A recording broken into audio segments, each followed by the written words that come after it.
Welcome back to the Silver River Chairs channel. We have finished weaving this natural rush seat. We have tied off on the bottom and the glue has dried. Now it is time to seal the seat.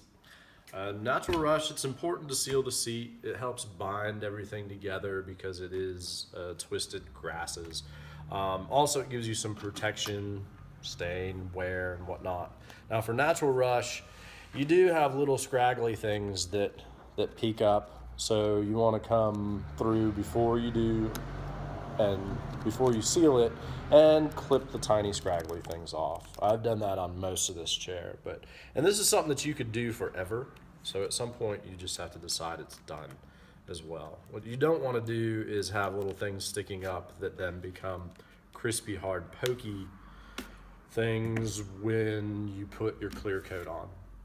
All right, for our clear coat, we use a fantastic product from Windsor. It's a clear shellac. Shellac is old school.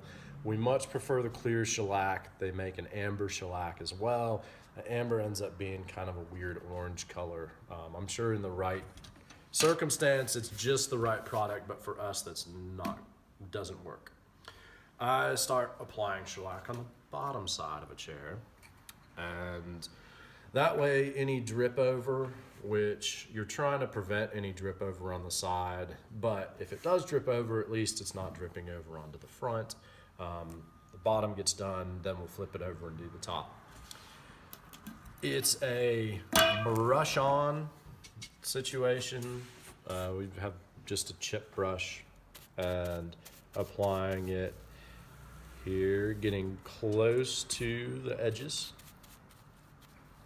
If you do get shellac on the wood, if you are quick about it, then you just quickly wipe off, and it works great. A t-shirt rag, shellac is really forgiving in that regards.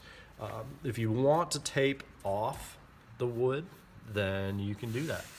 It's just more effort, and this honestly works really well.